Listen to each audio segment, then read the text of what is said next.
Salam alaikum az-Zulflaoun. Bonsoir.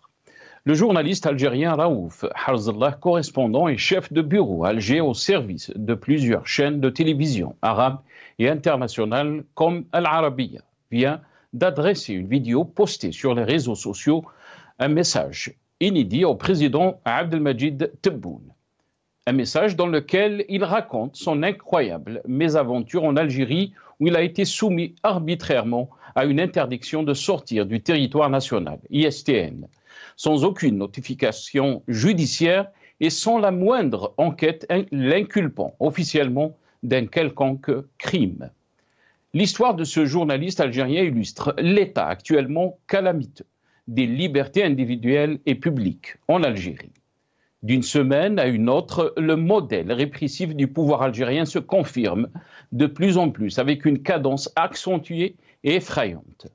Sans vision politique ni programme stratégique sérieux, le pouvoir algérien entretient un climat de terreur permanent. Harcèlement judiciaire, ISTN, arrestation décente dans les foyers d'activistes, condamnation. Toute la panoplie répressive possible et imaginable est déployée depuis le début du Hirak pour maintenir sous cloche la société algérienne. Le pouvoir ne supporte pas les voix opposées, dissidentes. Il condamne arbitrairement. Les jugements hâtifs et la répression sont devenus systématiques et n'épargnent aucune catégorie de la société. Cette dérive de l'arbitraire a pris plusieurs facettes, dont la mise au point de la loi assimilant l'action politique au terrorisme, comme l'atteste le fameux article 87 bis du Code pénal, utilisé pour justifier les poursuites et les arrestations arbitraires.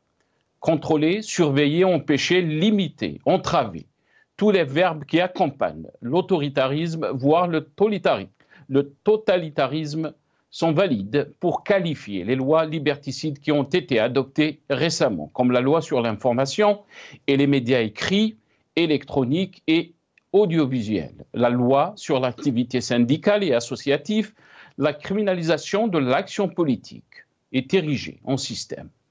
Nous débattrons avec nos invités juste après cette petite intro.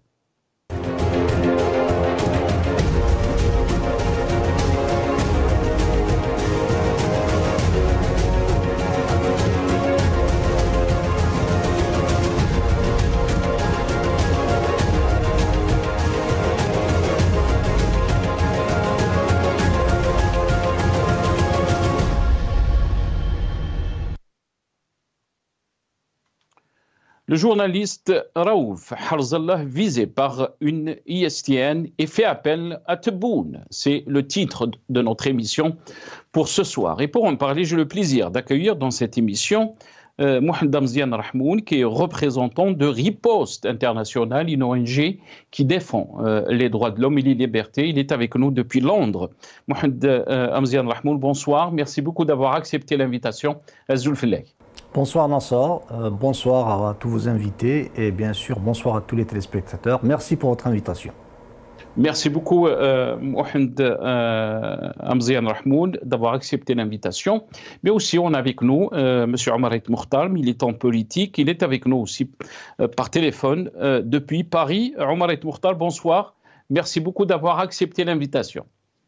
Bonsoir Nassar, bonsoir à M. Rahmoun et à tous les auditeurs d'Al Magharibiya. Je suis à la place du Palais Bourbon en face des LR au Bruno Retailleau, qui peut remercier Tebboune d'ailleurs, qui est élu à 75%.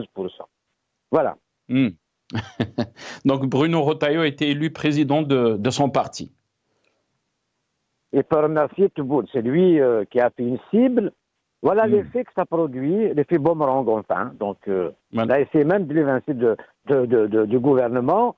Il est largement élu à 75% pour dire que la politique de Tebboune, la diplomatie algérienne, doit se ressaisir, doit faire autre chose. Doit faire un 180 degrés.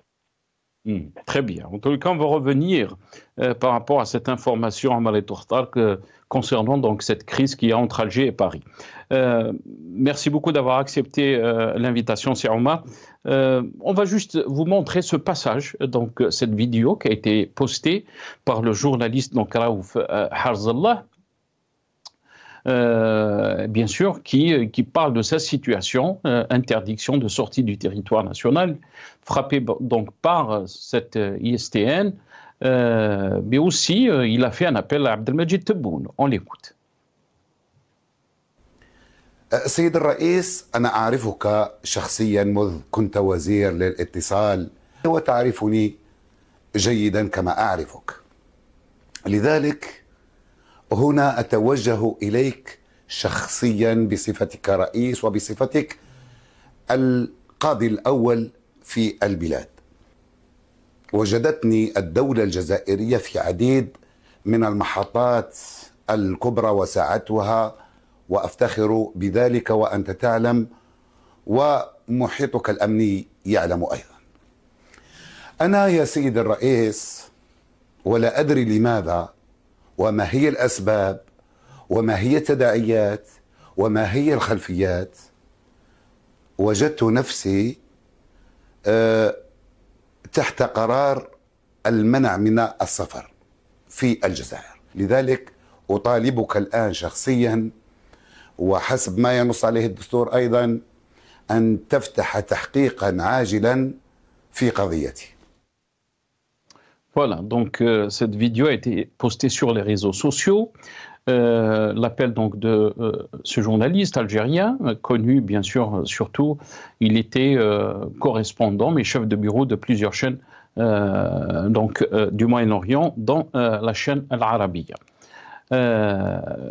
Voilà, donc il a fait un appel à Abdelmajid Tebboune, le chef de l'État, d'abord sur la forme, mais aussi sur le fond. On va essayer de comprendre donc ce message et cet appel. Omar El Mokhtar, je vais commencer cette émission avec vous.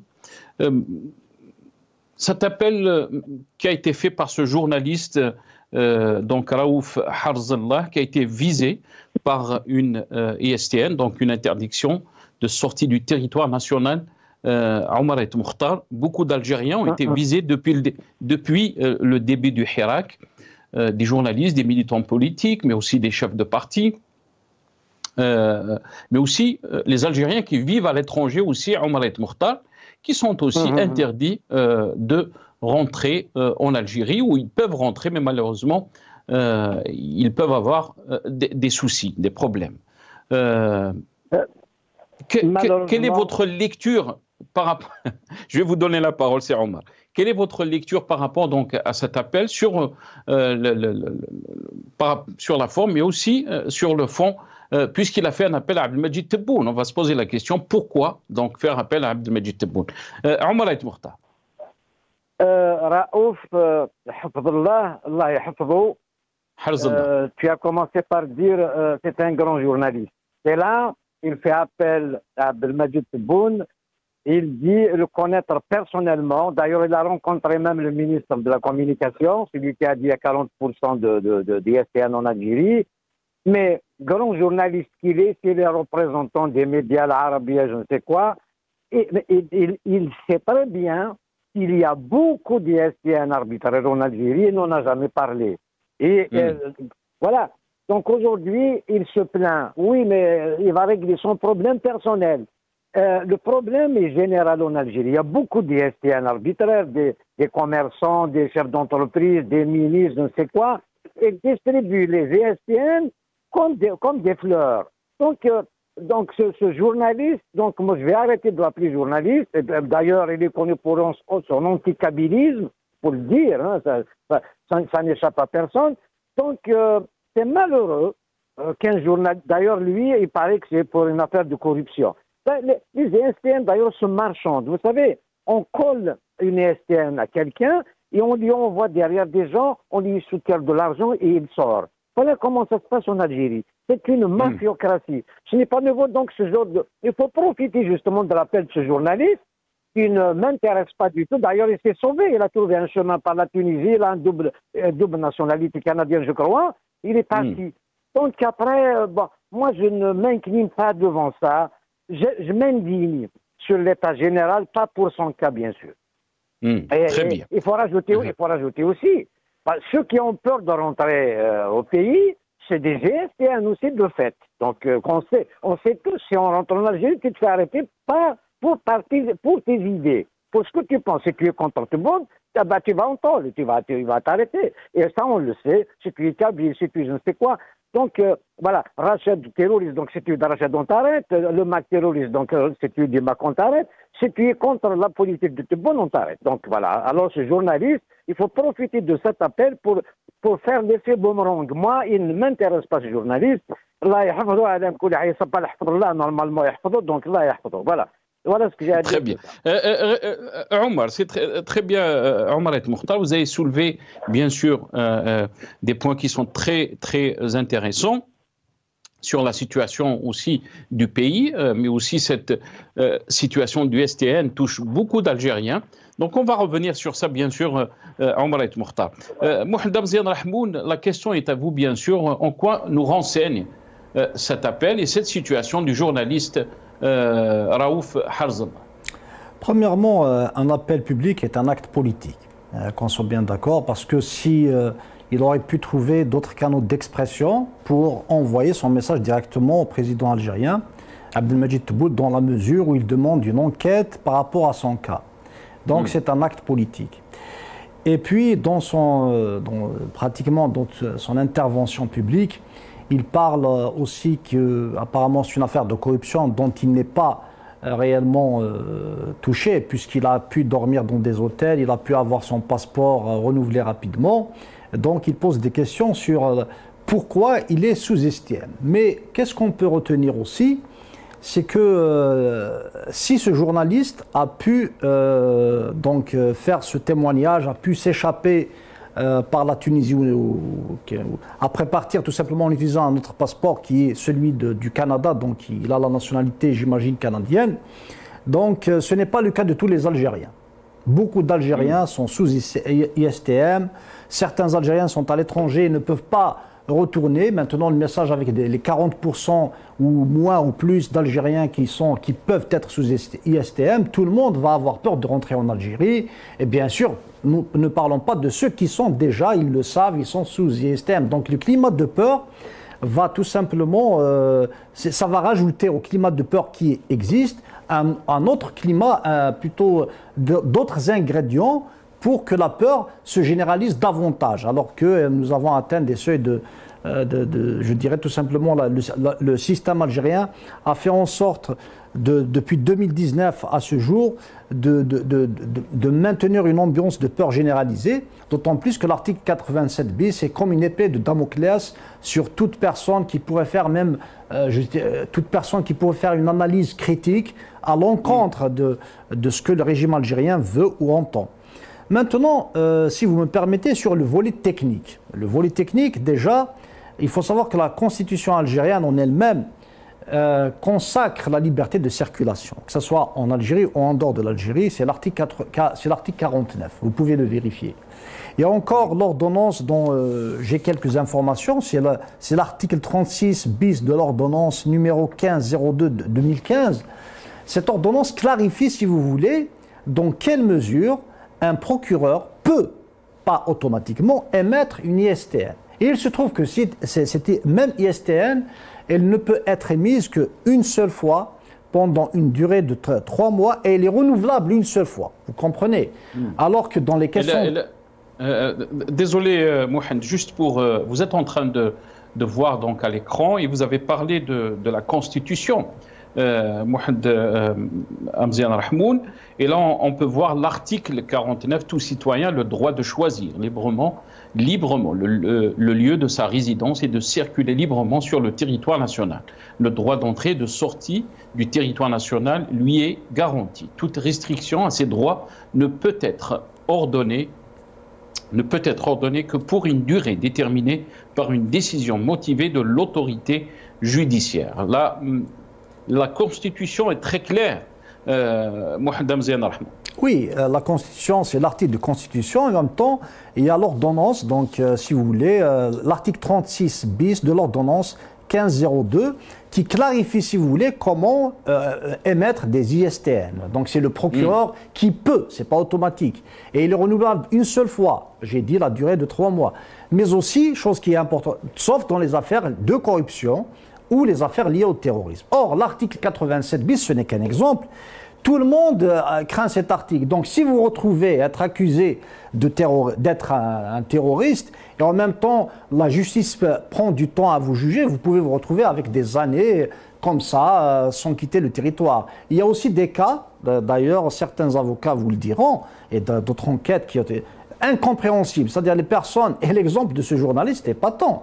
Il ne comprend même pas pourquoi, puisqu'il n'est pas censé être accusé d'une affaire de corruption. Donc il y a des ST1 délivrés, comme je l'ai dit tout à l'heure dans le plateau de Magharibia, c'est des scénarios kafkaïens. Donc l'objectif par tout ça, c'est de faire peur davantage aux Algériens, de les mettre dans une situation de stress ou d'incapacité, ils sont complètement médusés.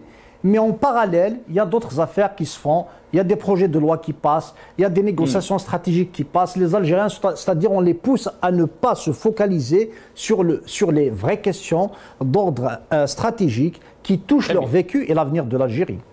Très bien. Reste avec nous, Mohamed Amzian Rahmoun. Omar et Mokhtar.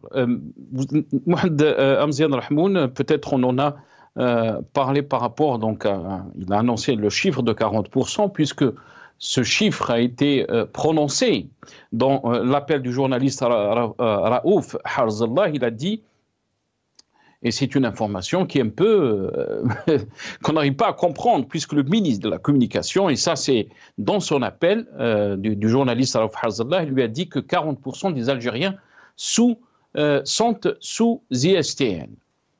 On regarde. أنا دخلت الجزائر من أجل البحث عن الأسباب، ولو كنت مذنبا أو في شبهة فساد ما كنت دخلت أصلا من أوروبا إلى الجزائر للبحث عن هذه الأسباب. طبعا زرت العديد من المؤسسات السيادية الرسمية، حتى وزير الاتصال الصديق محمد مزيان، وتحدثت معه عن موضوعي وعن قرار المنع، فقال لي مازحا أو لا أدري، قال لي ما تخافش أكثر من 40% من الجزائريين ممنوعين من السفر. لا ما تخافش أكثر من 40% من الجزائريين ممنوعين من السفر. Voilà, 40% des Algériens sont interdits donc de sortir du territoire national. Omar et Mokhtar, c'est très grave quand on entend ces déclarations qui ont été faites par le ministre de la Communication, Mohamed Mziane. C'est le journaliste Raouf Harzallah qui le dit. Déjà, je vais commencer par dire une chose. Il dit que c'est son copain. Donc, c'est une discussion intime. Cela ne reflète pas un chiffre exact des ISTN. Je ne crois pas que Mohamed Mziane lui a donné véritablement un chiffre. Donc ça, c'est la dilation. Il veut l'enfoncer, il veut faire un buzz. D'ailleurs, ça a fait un buzz, 40% d'ISTN. Donc il veut enfoncer Mohamed Mziane. D'ailleurs, c'est son copain. Je m'en fous, je ne le défends pas, mais c'est malsain. Toute cette histoire tourne autour de quelque chose, d'une défense personnelle, alors que c'est une mafiocratie. En tant que journaliste, je vais le redire, il n'avait qu'à dire une petite vérité, qu'il y a de l'abus dans les ISTN et même dans les emprisonnements arbitraires. Il ne parle pas notamment des otages kabyles, ça évidemment, il l'enfonce. Non, il les enfonce. Donc, je ne le crois pas. Je ne donne pas du crédit à ce que dit ce journaliste, ce journaleux pour moi. Donc, voilà. Je ne cherche pas à vérifier ce qu'il a dit dans des discussions intimes. Le ministre Mohamed Mziane, qui ne mérite pas cette place, bien sûr, je ne le défends pas, mais je ne l'enfonce pas. Je ne donne pas du crédit à cette information. Voilà ce que je vais dire. D'ailleurs, pourquoi il est reçu en qualité de quoi? Pour faire une interview, en qualité de quoi il est reçu? Amicalement, s'il dit le connaître bien avant, il ne raconte pas ce qu'il lui a dit. Il veut parler à son président, il a le droit. Mais avoir le courage aussi en tant que journaliste d'affronter la justice, il a fait quelque chose. toute cette histoire... Et pourtant, Omar El Mokhtar, dans son message, il a déclaré qu'il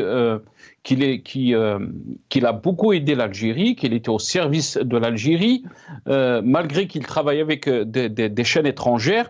On va l'écouter dans ce passage. واستعانت بالدولة الجزائرية في عديد من الملفات وساعدتها طواعية وسعيدا أن تكون نهايتي أو تكون هذا هو الجزاء. كنت أنام في الفنادق خوفا من أنني مطلوب، وجدت نفسي الأمور عادية. راح لي جواز سفر الجزائري واستخرجته سريعا في ظرف يوم واحد أو يوم ونصف اليوم. يعني لو كانت عندي قضية عدالة أو قضية كذا ما كان يخرج لي جواز السفر ولا كنت أستطيع المبيت في فنادق الجزائر. Voilà. Omar El Mokhtar, si vous voulez commenter, bien sûr, je vous laisse la parole. Ce journaliste qui dit avoir aidé l'Algérie, l'a aidé dans quoi? À s'enfoncer davantage? Je ne vois pas dans quel dossier il pouvait l'aider. Pour l'instant, l'Algérie est dans un tunnel noir. On est en train de rentrer doucement dans le grand noir. Donc, il a aidé dans quoi? En qualité de quoi? En tant que pour dire des mensonges, pour cautionner ce que fait Tebboune dans cette injustice, un Tebboune qui confond l'autorité de l'État et le totalitarisme. Donc, il juge lui-même dans des discours télévisés. Khabarji, ما عندوش بابا ما عندوش الاصل des jugements. Donc il juge هذاك ما يخرج من الحبس. Il a dit par exemple علي حداد tout ça, un journaliste qui lui a dit علي حداد كونينا هذاك ما يخرجوش. Ne le dis pas, ce n'est pas toi de le dire. Donc il juge ما يخرجوش. Ça veut dire quoi? Donc ce journaliste, il a vu comme moi, comme tout le monde. Pourquoi il n'a pas dit basta? Le président ne doit pas juger, surtout pas à la télé. Donc c'est une justice. Tant pis, tant mieux pour ce qui lui arrive. Voilà, donc c'est tout ce qu'il y a à dire. Donc je ne cautionne pas ce genre de vidéos pour faire un buzz. Moi, ça ne m'intéresse pas. C'est un journaliste qui devrait... en plus, il connaît Mohamed Mziane, il connaît tout le monde, il le dit enfin. Bon, pourquoi il ne reste pas pour affronter là? Il prend un avocat, il reste. Donc, Omar El Mokhtar, comment peut-on lire donc cet appel qui a été fait directement à la personne du chef de l'État, Majid Tebboune? Pour beaucoup d'observateurs, ils vous diront que c'est une preuve que notre justice n'est pas indépendante. Omar El Mokhtar. Ce qu'il a fait, donc, il prend sa défense personnelle. C'est comme a fait Rachid Nekez à partir de la prison. Il a écrit une lettre à Al-Majid Tebboune, je ne sais plus. Voilà, donc il a fait un 180 degrés. Il est en train de dire on a le meilleur président de la planète, ça va très bien, alhamdoulilah. Voilà, donc ce journaliste, il s'attend à ce que Tebboune lui dise ah non, on est juste, après, bon, il peut être ministre à la place de Mohamed Mziane. Donc voilà. Donc moi je ne suis pas du tout d'accord avec ce genre de choses. Faire un appel, oui, mais moi je préfère avoir du courage du moment qu'il a rien sur le poste. C'est un grand journaliste international et tout ça, qu'il reste sur place. C'est quoi? Donc sa liberté ne sert pas à libérer justement ceux qui sont en prison. Il est journaliste, il a une plume c'est une arme. Il faut dénoncer, mais pas... Dans son cas, il fallait dire la vérité. Il ne sait pas qu'il y a une injustice, il y a de l'arbitraire en Algérie. Il le sait très bien. Il sait très bien que c'est une justice au téléphone. Il sait que c'est clanique, c'est des clans et tout ça. Et sur l'histoire kabyle, je vais revenir à ça. Peut-être au contraire, il est d'accord. Donc c'est un anti-kabyle, ça on le sait. On n'a pas à vérifier tout ça. Très bien. Reste avec nous, Omar El Mokhtar. Mohamed Mziane Rahmoun, sur ce pourcentage qui a été bien sûr dit dans cette vidéo par le journaliste Raouf Harzallah, c'est des paroles, bien sûr, lui il dit, c'est des paroles du ministre de la Communication, Mohamed Mziane. Il lui a soufflé, on lui a dit 40% des Algériens sont sous ISTN. Bien sûr, c'est des déclarations, s'ils s'avèrent vraies, sont choquantes, comment un ministre de la Communication peut dire des choses comme ça, mais aussi, ça nous rappelle aussi les déclarations qui ont été faites par Mohamed Mziane quand il a parlé de 9000 journalistes qui sont là, qui essayent de véhiculer une image sombre de l'Algérie, essayent de viser donc l'image de l'Algérie. On va l'écouter dans ce passage et je reviens à vous juste après. أقولها اليوم وقولوها أنتم في الصحافة أكثر من 9000 صحفي عبر العالم يشوهون صورة الجزائر 9000 عبر يراقبون العالم وانتايا غير تظهر صورة الجزائر il y a ce qu'on appelle le prisme informationnel. هنا الدولة تتدخل باش تدعم وسائل الإعلام. التلفزيون الجزائري عليه أن يأخذ مكانته اللائقة التي يستحقها. Voilà, le ministre de la Communication, Mohamed Mziane. Je vous laisse la parole, Mohamed Rahmoun. Ben oui, comme nous sommes une organisation de la défense des droits de l'homme, je tiens juste à dire, je n'ai pas l'habitude, je suis un Kabyle, un Amazir, mais même cet anti-Kabyle, ce journaliste anti-Kabyle, je vais défendre sa liberté de circuler, comme on défend tous les Algériens et tous ceux, bien sûr, nous sommes une organisation internationale, là où il y a des dénis des droits de l'homme. Ça, premièrement. Mais il y a une chose qui, comme la remarque qui a été faite par M. Omar El Mokhtar est très judicieuse. C'est une communication publique, je l'ai dit aussi, donc elle est politique. Qu'on soit bien d'accord, ça c'est entre guillemets. Maintenant, pour ce chiffre de 40%, le ministre de la Communication, justement, avec les plus de 9000 journalistes qui sont en train de surveiller l'Algérie de par le monde, donc ce genre de chiffres, déjà c'est un chiffre invraisemblable, donc pourquoi il pourrait dire 40% ou 30%, c'est possible en tout cas. Déjà, avec les 9000, vous savez ce que ça a fait un buzz.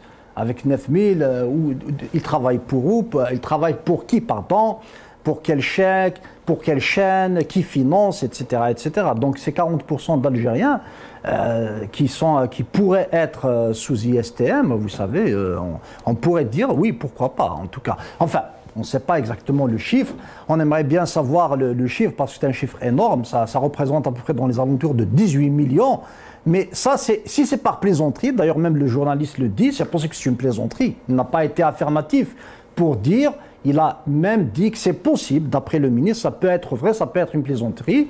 Mais là, qu'est-ce qu'on doit comprendre? Il y a beaucoup d'Algériens qui sont sous ISTM, c'est tout ce qu'il faut retenir. Il y a beaucoup d'Algériens qui sont sous ISTM, et ceci est clair, il y a des rapports qui ont été faits par Amnesty International, les rapports ont été faits par notre organisation, pardon, la représentante onusienne aussi a sonné l'alarme sur les libertés. Donc ça ne veut pas dire que 40% ça peut être une plaisanterie, mais de la part d'un ministre, s'il l'a dit, c'est quand même cette plaisanterie est mal placée. Mais aussi, quand Omar El Mokhtar dit que cette affaire nous renseigne sur la situation que vit notre pays au niveau des droits de l'homme, au niveau des libertés aussi. Vous appartenez donc à Riposte International, une ONG qui défend les libertés et les droits de l'homme. C'est aussi, ça dépasse, si on peut dire, le cas personnel de ce journaliste, et ça reflète aussi une situation qui est très grave concernant donc les libertés en Algérie. Oui, bien sûr. Oui, bien sûr, c'est une bonne remarque. On aurait aimé, bien sûr, que ce journaliste aussi, avec son cas personnel, rajoute qu'il y a des Algériens qui, malheureusement, sont sous ISTM. Ils n'ont pas ce choix, ils n'ont pas un passeport autre que algérien. Ils sont condamnés à rester en Algérie d'une manière, des fois, je dirais, d'une manière incompréhensible pour beaucoup. Déjà, l'article 87 bis en lui-même, son amendement a été une épée de Damoclès. Mais la situation actuelle, effectivement, vous l'avez si bien dit, il y a beaucoup d'ONG dont nous faisons partie. Nous avons sonné l'alerte d'alarme sur les libertés, les dépassements que connaissent les Algériens au quotidien. Mais je tiens à dire que ce climat de peur qui existe en Algérie, il est fait sciemment. Ce n'est pas parce que le régime en Algérie ne sait pas que les Algériens sont des nationalistes ou c'est pas, il sait qu'il y a des Algériens qui sont des patriotes. Il sait qu'il y a des Algériens qui aiment leur pays. Ils ne veulent pas voir l'Algérie, si vous voulez, dans cette situation. Il le sait parfaitement, mais non. Il doit faire peur parce que lui-même a peur. Il doit rester, disons, collé à la chaise du pouvoir parce qu'il a compris qu'il y a un fossé qui le sépare de l'Algérie, en fait, de l'Algérie réelle et de ce qu'il entend lui-même. Et plus on fait peur au peuple, dans la tête du régime, il se dit qu'ils ne vont pas oser, ils vont rester comme ça, on va les hypnotiser, on va les méduser, tout simplement pour faire passer, si vous voulez, des projets de loi qui n'arrangent pas les intérêts du peuple algérien, peut-être dans plusieurs secteurs. Nous l'avons vu dans la loi concernant le code pénal, qui est une loi liberticide. Nous pouvons dire aussi de même pour cette histoire de mobilisation générale, cette climat de peur, etc. Et peut-être qu'il y a des projets de loi qui sont en train de se préparer, qui n'aillent pas dans le sens de ce que veulent réellement les Algériens. Très bien. Restez avec nous, Mohamed Rahmoun. Puisque vous avez parlé aussi de cette double nationalité. Et lui, le journaliste Raouf Harzallah, a dit dans son message avoir donc un autre passeport. On ne sait pas de quelle nationalité, mais Omar El Mokhtar et vous avez parlé donc de nationalité canadienne. On l'écoute dans ce passage. المهم بعد أن استنفذت كل الأمور القانونية والحمد لله أحمل جوازا آخرا غير الجزائري الذي سهل لي عملية الخروج من الجزائر إلى حيث أنا الآن. Voilà, donc le fait d'avoir un autre passeport, une autre nationalité, ça lui a facilité donc la sortie de l'Algérie. Mais aussi, ça nous rappelle aussi le cas de Amira Bouraoui. On l'écoute dans ce passage. المناظرين أنا قررت مغادرة الوطن وذهبت وطبعا استغليت جنسيتي الفرنسية وهكذا عبرت وعبر تونس وفي تونس السلطات الجزائرية واصلت السلطات التونسية لكي ترميني في السجن. إذا سجنت أيضا في تونس ثم لما خرجت من السجن في تونس كان لي جنسيتين الجنسية الفرنسية والجزائرية وقررت الذهاب إلى فرنسا لكي لا أذهب إلى السجن في الجزائر. Voilà, donc, et les Algériens qui n'ont pas la double nationalité, qui ont seulement donc la nationalité algérienne, qui sont en Algérie. C'est cette question qu'on se pose. Omar El Mokhtar. J'ai entendu M. Rahmoun, et il a raison d'ailleurs, il est membre d'une organisation internationale qui défend les opprimés et les gens qui subissent l'arbitraire, donc il a tout à fait raison de défendre même le journaliste Hezbollah guinéen, même s'il est anti-kabyle, je suis entièrement d'accord, et alors que M. Rahmoun est kabyle, je comprends très bien. Mais cette vidéo qu'il a faite, donc c'est son cas personnel. Moi, je vais répéter une chose, c'est qu'il est au courant mieux que tout le monde du moment qu'il est journaliste, que l'arbitraire en Algérie est généralisé, que les ISTN, c'est tout le monde qu'on a eu, mais quand il me parle de ces 40%, il dit que Mohamed Mzian, le ministre, c'est son ami, donc il s'agit d'une discussion amicale. S'il lui a dit ce chiffre, c'est pour le gonfler un peu. Il n'a pas à le répéter comme ça. Donc ça, c'est la malhonnêteté. Vous savez, la dignité ne se marchande pas. Donc, bien sûr, moi, j'ai envie d'utiliser sa vidéo où il se défend lui-même, c'est Al-Majid Tebboune, c'est je ne sais qui, pour dire qu'il y a beaucoup de STN en Algérie, des gens qui n'ont pas le passeport canadien comme lui, ils ont le passeport algérien, qui ont besoin de voyager, voir leurs enfants, travailler, je ne sais quoi. Donc, son cas personnel ne m'intéresse pas. Et il m'a raconté qu'il est ami avec l'entourage de Tebboune, il avait Mohamed Mzian, qui lui a dit je ne sais quoi, il dort dans les hôtels, ça c'est son problème. Donc, j'ai envie de blâmer ce journaliste. Il subit, mais pourquoi? Du moment qu'il est représentant des médias internationaux arabes, je ne sais quoi, pourquoi il n'a pas soufflé un mot sur l'injustice? Il dit même, il défend l'Algérie. Comment tu défends l'Algérie? Tu l'as défendu pour aller dans le trou comme ça, là où on est, la situation catastrophique où on est. Donc, il faut donc, moi je me sers de cette vidéo pour dire ça ne va pas. Voilà mon problème. Ça ne va pas du tout. On ne peut pas continuer comme ça. Il faut que ça change. Donc son cas personnel ne m'intéresse pas du tout. Voilà ce que je peux dire de cette histoire. Très bien. Restez avec nous, Omar Mokhtar. Mohamed Mziane Rahmoun, cette histoire de double nationalité, on a entendu, donc vous avez parlé de passeport canadien, c'est ce qui lui a permis donc de quitter le territoire national algérien.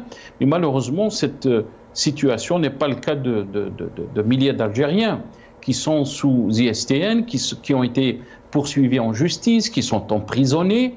On a vu le cas de Amira Bouraoui, elle a parlé de son cas. Mohamed Rahmoun. Oui, bien sûr, l'État est alarmant. On ne peut pas accepter ce qui se passe en Algérie.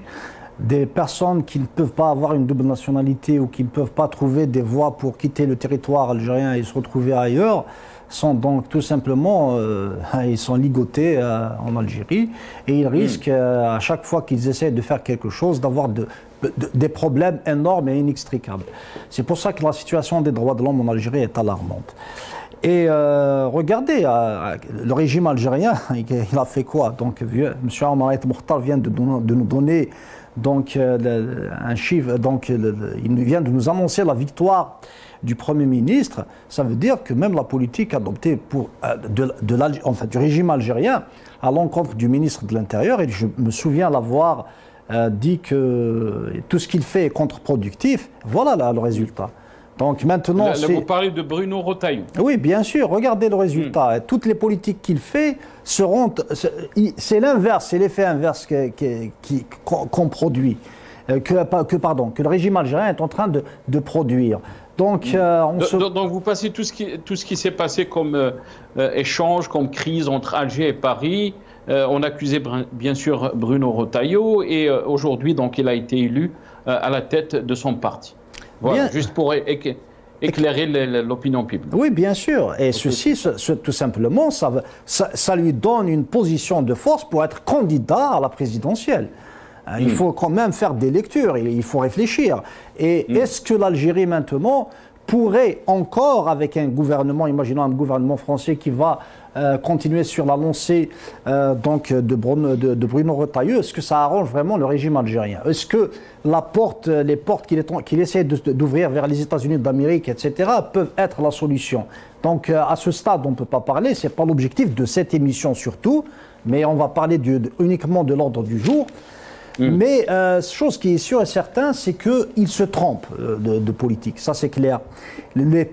Ceux qui payent le prix fort, ce sont les Algériens et les Algériennes qui aiment leur pays, qui veulent vivre dignement dans leur pays, circuler librement, que ce soit dans leur pays ou à l'extérieur de l'Algérie.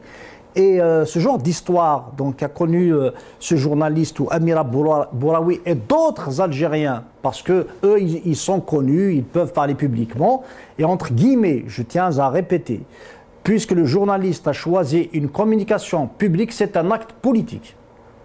Qu'on soit bien d'accord, c'est un acte politique, parce que puisqu'il connaît le président, il aurait pu choisir d'autres façons de s'exprimer, de contacter. Le fait qu'il y a communiqué comme ça publiquement, c'est un acte politique, il ne faut pas se tromper. Mais la situation est alarmante. Il y a beaucoup d'Algériens qui ont peur, il y a beaucoup d'Algériens qui sont, je dis, médusés. Rester dans des cafés quand même, nous savons ce qui se passe, les personnes ont peur de parler dans des cafés. Ils ont peur de parler dans les institutions publiques parce qu'il y a des organisations satellites, par exemple dans les universités. Il y a des indicateurs.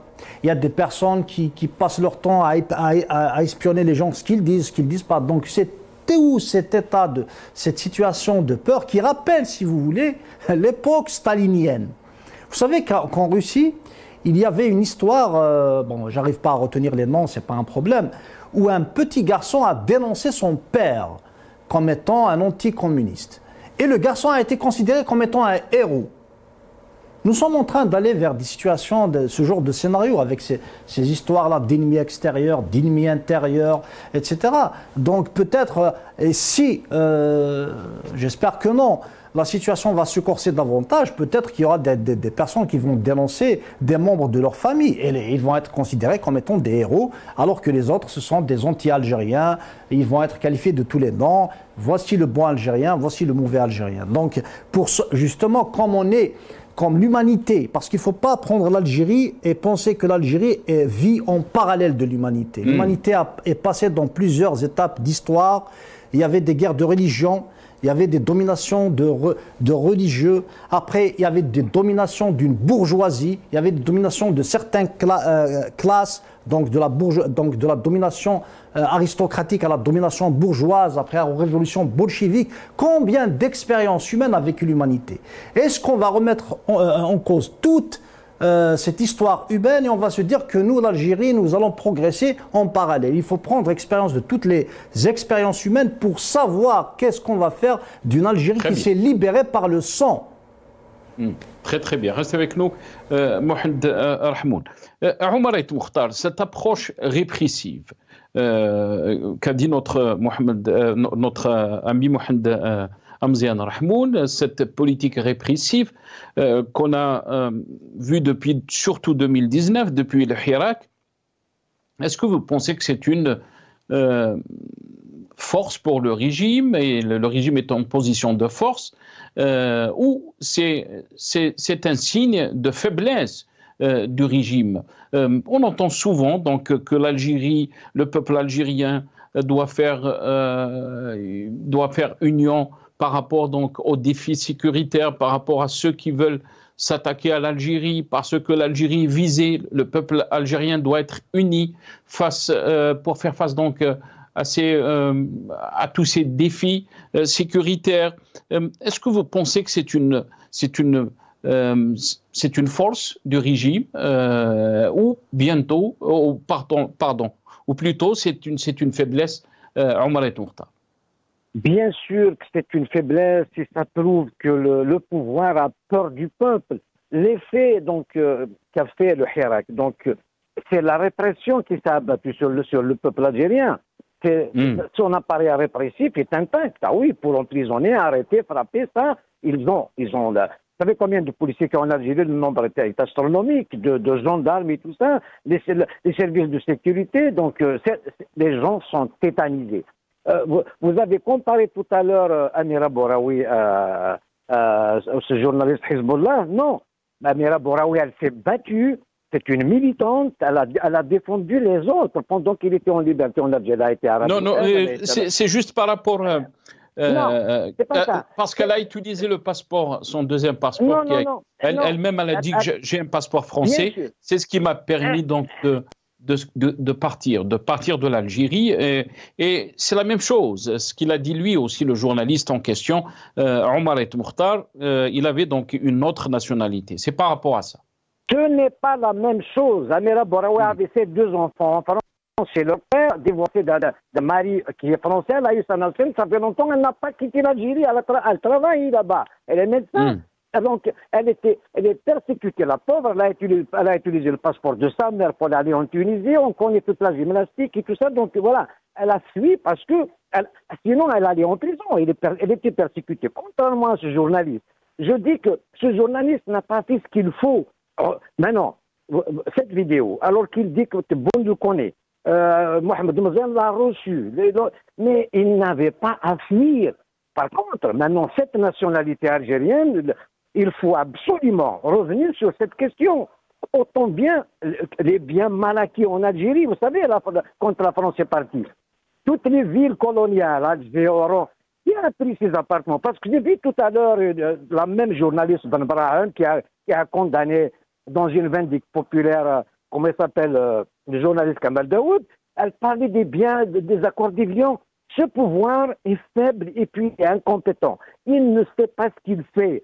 Cette journaliste, elle a l'habitude d'acheter les procureurs, d'acheter les juges, mais pour qu'elle parle des sujets politiques à la télé, c'est comme une devanture et le pouvoir la laisse. Dieu sait que ce qui passe à la télé, tu abordes certains sujets, c'est que le pouvoir est d'accord avec toi. Peut-être c'est tout ce qu'ils ont, alors que nous connaissons beaucoup mieux qu'elle. Donc, cette histoire, ce journaliste, moi, je veux bien que cette vidéo soit utilisée évidemment, sa personne ne m'intéresse pas, qu'il rentre ou qu'il ne rentre pas. De toute façon, c'est le genre de type qui va s'excuser à Mitbol, machin truc, qui va y aller.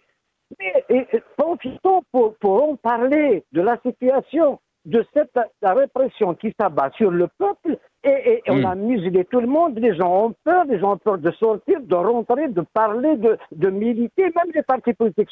Donc, il est temps et puis, ça produit, je vous ai entendu, donc, concernant Bruno Retailleau, je suis devant, on l'attend, il était à TF1, il va venir, 75% alors qu'on a fait une cible, on a menti. Alors, les mensonges à la télévision algérienne, il n'y a que ça. On a dit, moi, je n'ai jamais entendu Bruno Retailleau s'attaquer à l'islam, ni à l'Algérie, ni à la mémoire de l'Algérie. Il s'attaque au voile, il s'attaque au machin et tout ça. Ça c'est politique. Donc, aujourd'hui, s'il y a une attaque comme ça contre Bruno Retailleau, il est élu à 75%. C'est la plus bonne donc prouve que cette politique algérienne n'est pas efficace. C'est le contraire. Ils font exactement le contraire de ce qu'il faut faire. Très bien. Voilà de quoi il s'agit. Très bien. Restez avec nous, Omar Mokhtar. Mohamed Abzian Rahmoun, je vous laisse le mot de la fin très rapidement.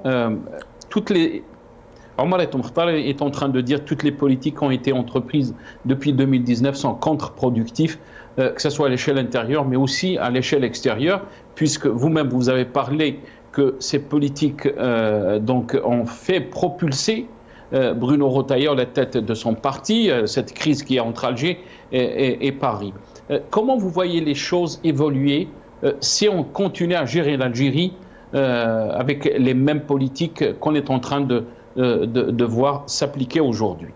Vous savez, quand on veut réussir quelque chose, surtout dans ce monde où nous vivons avec tous les changements qui sont en train d'opérer, avec si vous voulez, le retour des extrêmes droites, etc. Donc il faut toujours être en position de force pour qu'on puisse négocier, si vous voulez, d'égal à égal avec des puissances surtout. Moi, je pense aussi que du moment qu'il y a, si vous voulez, de nouvelles données, surtout dans les pays sahéliens, avec la présence russe notamment, la présence turque et aussi américaine, et bien sûr, il y a aussi des pays qui veulent avoir aussi leur part, si vous voulez, du jeu sur le plan géostratégique, tels que les Émirats arabes unis, etc. Donc, tout ce climat. Et vu les erreurs de jugement faites par le régime algérien, à des moments très importants, il est tout à fait normal de sonner l'alerte d'alarme. Parce que plus ils font des erreurs, plus ils vont s'affaiblir, même dans des négociations importantes. Et comme je l'ai déjà dit, ce genre de régime a atteint sa limite. Et le régime algérien fait partie des régimes qui ont atteint leur limite. Si vous voulez, c'est un régime anachronique dans sa façon de gérer, si vous voulez, les affaires publiques et surtout ses interactions avec son peuple, etc. Pourquoi je dis ceci? Peut-être aussi dans la tête du régime algérien qu'ils vont essayer d'ouvrir un canal privilégié avec les États-Unis d'Amérique. Donc ce qu'on appelle une relation stratégique. Donc il faut s'inscrire à long terme. Mais est-ce qu'ils sont en position de force réellement pour avoir cette relation stratégique? Est-ce qu'ils ne seront pas obligés de négocier tout en étant dans une position faible pour qu'ils puissent maintenir leur pouvoir? C'est toutes ces questions qui nous interpellent. Parce que si l'Algérie était forte, c'est-à-dire le peuple algérien est à l'unisson avec son pouvoir, il le représente, on serait toujours en position de force. Quel que soit le deal que nous devons faire, nous serons à même de négocier pour l'intérêt. Mais quand un régime algérien qui est, on le voit par toute la fermeture qu'il a faite en Algérie, on se dit tout simplement que le vis-à-vis il sait que c'est fermé, il sait que le peuple algérien, il suffit d'une petite ouverture, d'une petite étincelle, il va retourner dans la rue. Est-ce qu'il est à même de sauvegarder réellement l'intérêt des Algériens? Merci beaucoup, Mohamed Abzian Rahmoun. Je rappelle que vous êtes représentant de Riposte International, une ONG qui défend les libertés et les droits de l'homme. Vous étiez avec nous depuis Londres. Merci aussi à Omar Mokhtar, militant politique. Il était avec nous depuis Paris par téléphone. Merci à vous, chers téléspectateurs, d'avoir suivi cette émission.